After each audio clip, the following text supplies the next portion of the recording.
Hello, and welcome back to PTLE. I can explain. Long story short, I'm currently out of a job, and I'm nowhere else to turn for income. But that doesn't mean I don't have any passion for these videos. Lucky for me, I can pick up right where I left off, because I have a bunch of mostly complete scripts. And that being said, I decided to save WCNY still to be the finale, whenever that may be. Because I'm saving WCNY for the actual finale, on episode 24, I did tease a different station anyway. And so, we're doing Kentucky Educational Television Network. As I said, I am currently out of a job, so if you want to support me and this series, spread the word around that I'm back, and stick around, because I got some more planned. And with that being said, let's ram our heads face first into Season 3 of PTLE.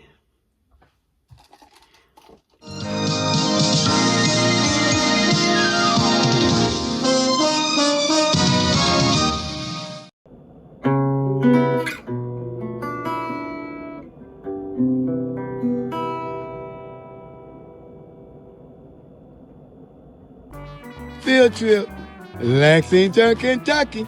Class is now in session. Make sure you like, share, and subscribe so we can keep our history alive. This is your Professor Bowtie on the scene in my high visibility green. You better stop playing with me. Let's go to work. Class in session. It's cold out here. Kentucky Education Television, Hola Mundo. And that's the building right there. Kentucky Education Television. All right, Kentucky Education Television, you now officially in the books. On to the next market.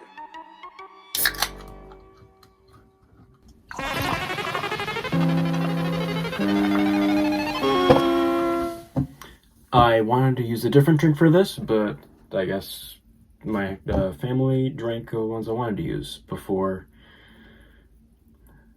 What the fuck am I saying right now? Okay, T-Mug, I had to film this later than the previous segment because I had to wait for the mug to come. Kentucky is one of the poorest states in the nation, and it's been that way since the 20th century. They're in dire need of accessible education, and what better way to learn than from your TV set? Or so thought the folks at this fine place. A network spanning 16 stations, it is the largest PBS statewide network. They've been around since 1968, and they played an important role in both PBS and Kentucky history. There's a lot of history to unpack, so without further ado, let's get into it. Why did my coaster stick? In the 1950s, public television hadn't necessarily gotten off the ground yet. It was mostly limited to scattered stations in various parts of the country, loosely under the affiliation of National Educational Television. Kentucky got its first public television station in 1958, when the station now known as WKPC Louisville signed on the air. This station would stay independent and compete with the future network until 1997, when the holding company of said station got itself in $4 million of debt, and they decided to cut their losses and seek a merger. The signal of WKPC was obviously not strong enough to reach the rest of the state of Kentucky. The fact that the rest of Kentucky didn't have educational television prompted a man named O. Leonard Press, the director of the University of Kentucky's radio department, to draft concepts for a statewide network in July 1959. Alabama Educational Television was the first statewide educational television network, going on the air in April 1955. Soon, other southern states such as the Carolinas and Georgia had their own educational television networks, and so Press modeled the system after those. He envisioned the network being able to stamp out illiteracy, as well as having a way to transmit educational programming to schools. He also wanted to ensure the whole network was built at once, so that they could reach the particularly impoverished rural outskirts of the state equally to the major population centers of the state. Something else that's interesting to note is that the plan originally included the lone Louisville station, though of course this was later dropped for reasons that are unclear to me. This idea wasn't able to go anywhere at first, however. It wasn't until August 1961, when the FCC allocated 10 new UHF channels across Kentucky for educational use, that the plan could be put into action. The Kentucky General Assembly passed bills the following year to create a parent organization, finance construction, and authorize the leasing of the studios. Kentucky Educational Television signed on for the first time in December of 1963. Except it didn't. This one random company wouldn't provide the network programs until interest from schools was shown, but they ended up applying for construction permits in October 1963, and finally, the network was built. Except it wasn't. When the Kentucky General Assembly met in 1964, they prioritized other educational matters and did not agree to fund the construction of the network. The Assembly met every other year, so this means that they would have to wait until 1966. And so, in the meantime, Press began touring Kentucky in order to drum up attention and support. Thankfully, 1966 was indeed the year when the plan was able to be put into action. The Kentucky General Assembly decided to give him $359,000, the founder of local Kentucky company Ashland Oil bought the transmitter sites, and the FCC granted 10 of the 11 permits all at once, setting a record. On September 23, 1968, at 3 p.m., Kentucky Educational Television signed on for the first time after Kentucky Governor Louis B. Nunn turned a dial to initiate the broadcast.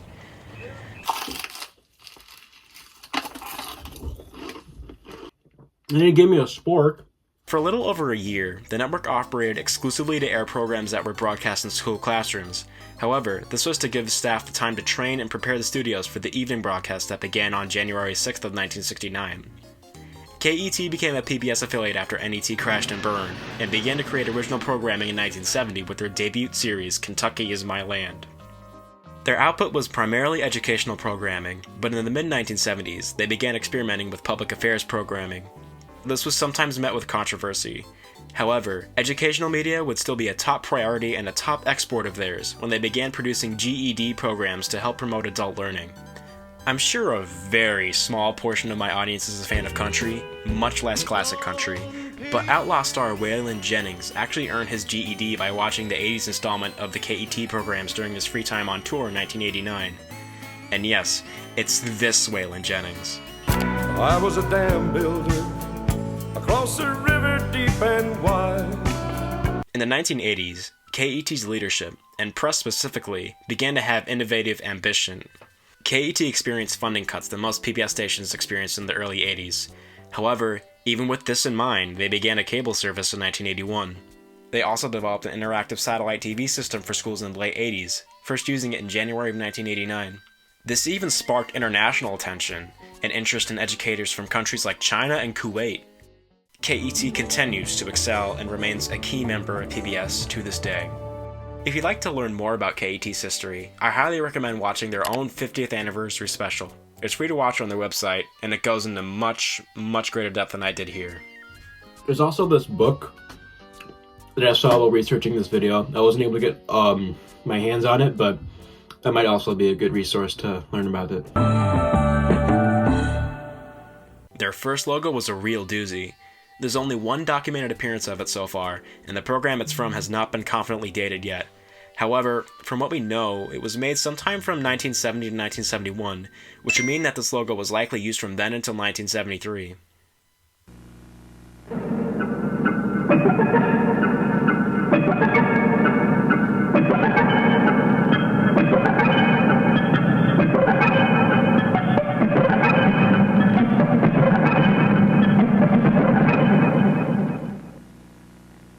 This one's absolutely nutty. I love it. The YouTube print of the program this is from actually had the logo trimmed out of it, which makes sense because it's a program about bluegrass music. Just think if you sit down and listen to all this bluegrass music, and then you're slapped in the face with scary synthesizer music. I can see why it didn't last long, but the 70s are my favorite decade of PBS logos for a reason. The next logo's in a similar vein, but a lot more succinct. I've estimated its use to have been from 1973 until 1975.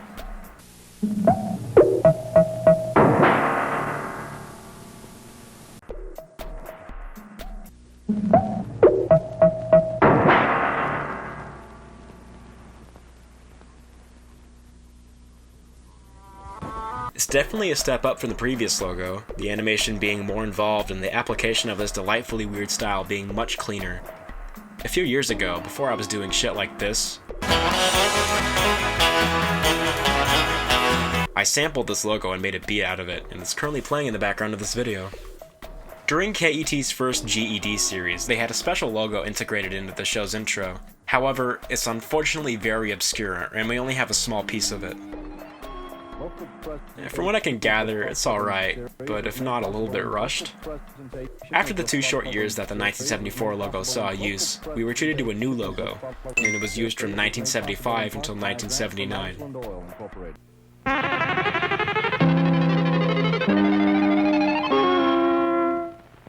There are a few variants of this logo, such as a film variant, a silent variant, a variant with copyright text, and a blue background variant.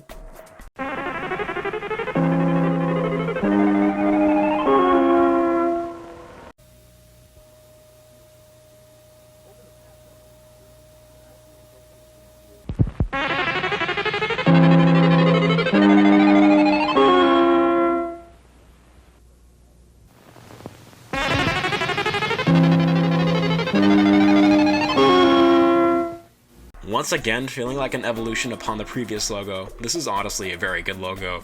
The music has been tamed from the avant-garde feel of the previous two, but it's to its benefit, and the animation is the most involved yet. It's probably the most well-known logo, aside from one we'll get to soon. In the meantime, for local use, KET created a new symbol. As far as I know, it was first used circa 1977. Weirdly enough, there was also a program ID made for this logo. I have no idea how long it was used, and I don't even have the audio for it. You know, this is actually kind of interesting. I wish I had more of it to show. I wonder what kind of music it had, if it had music at all. I also have a station ID that uses this design.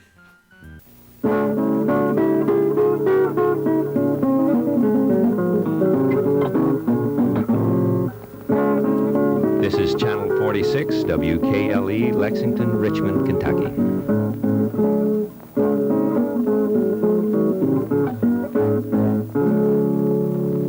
Absolutely love this ID. Everything about it, the guitar music especially, but also the animation.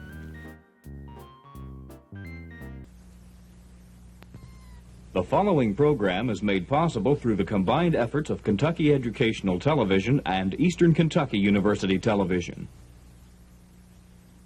In 1980, KET officially rebranded across the board to a new version of the previous symbol. They've used the same symbol to this day, even after other stations around them have unfortunately fallen. The first animated logo of theirs to use this new symbol is this logo, which was used from 1980 until 1984.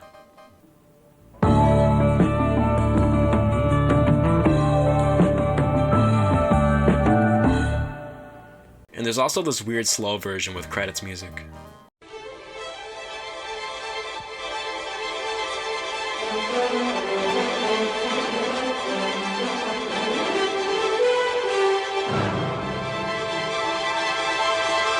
This is a pretty nice logo. It's a different approach from the previously unconventional logos, but it works well. The music is very nice especially, very jazzy and warm to begin the program with. In 1984, they created a new program identifier. It's a similar overall concept to the previous logo, but this time with more texture and a different way of getting to the finished product, and it was seen until 1987.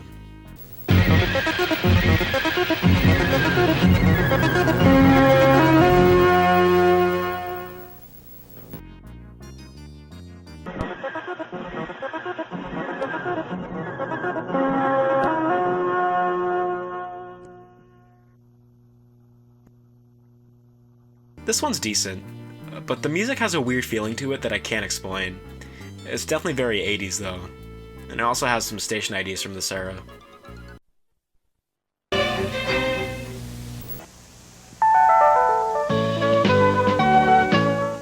This is KET, your Kentucky network.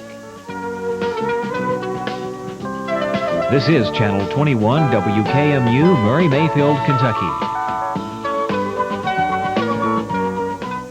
They had themselves yet another new logo in 1987, again mostly building on the previous design, and it was seen from that year until 1993. And this is their most well-known logo, having appeared on the seminal 89 to 90 PBS logo demo. From 87 to 89, this logo used a sports-esque fanfare. And then from 1989 until 1993, it used a whatever the hell this is. What a great logo. Everything is just about perfect. Except for the later music variant, that one sucks.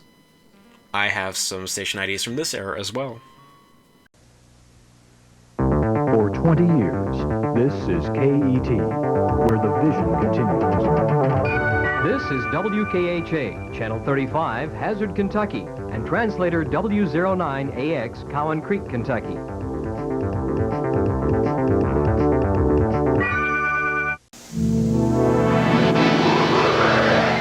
This is KET, where the vision continues. This is Channel 21, WKMU, Murray, Mayfield, Kentucky.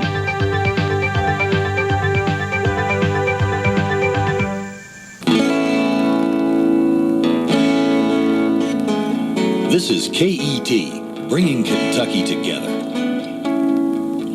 This is Channel 68, WKMJ, Louisville, Kentucky.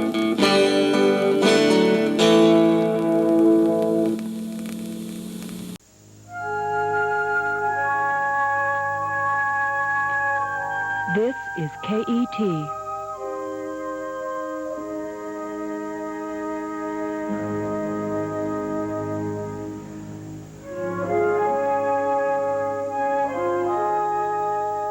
In 1993, KET got their first CGI logo, and this was used until 2002.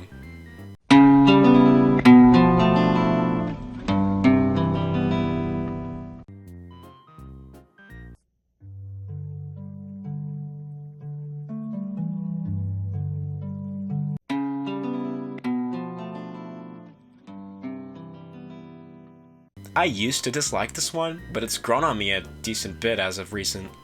It's not the best CGI, even for 1993, but it's simple enough to work. I also like the guitar riff. Here are some of the station IDs used during this period.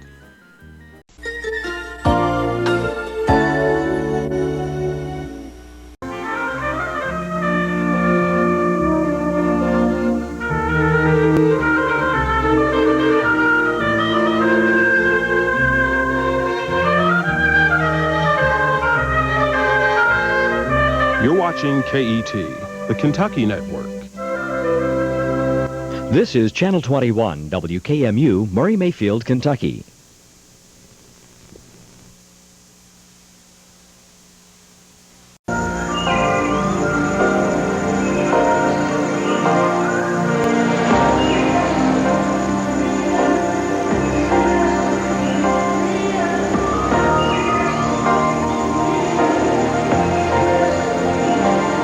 You're watching the Kentucky Network, KET.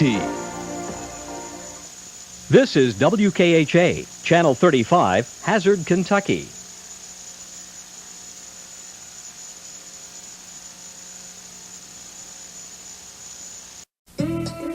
This is KET. Channel 46, WKLE, Lexington, Richmond, Kentucky.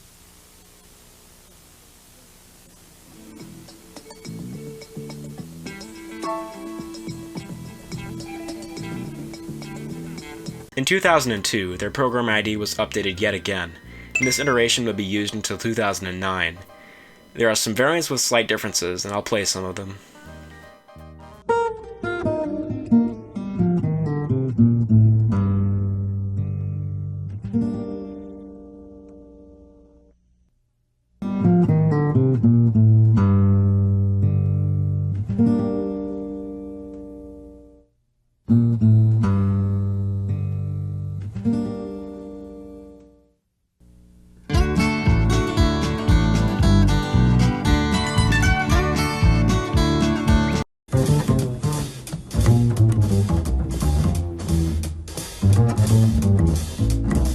This is a really nice logo. Again, much like some of the previous logos, this one builds upon what came before it in a really nice way. Well done. I'll also play some of the station IDs from around this time. This is KET. WKHA, Channel 35, Hazard, Kentucky.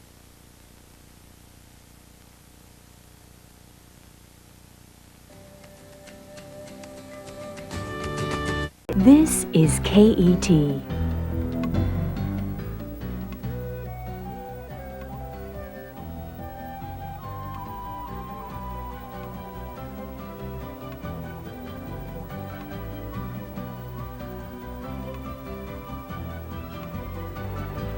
Last, and certainly least, is the logo that they've been using since 2009. And yes, since 2009. I checked some of their most recent programs and this logo was indeed on it.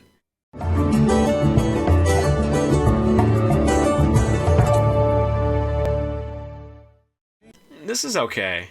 Not the best and kind of underwhelming, but at least the music is nice, and I'd rather have a logo from the time period be okay than bad. Hey, post-production Alden here. Normally I would just add this in text, but there's a whole other logo I forgot to cover. It's this weird prototype that we don't know when it's from. That's pretty much all I have to say about this. And with that, we have completed the first PTLE since 2021. I had an absolute blast working on this. There was so much like deja vu, and I got really nostalgic working on this as well. I hope I'll be able to, do more of these and eventually have that WCNY finale. But for now, if you'll excuse me, I gotta go find a fork to eat my mac and cheese with.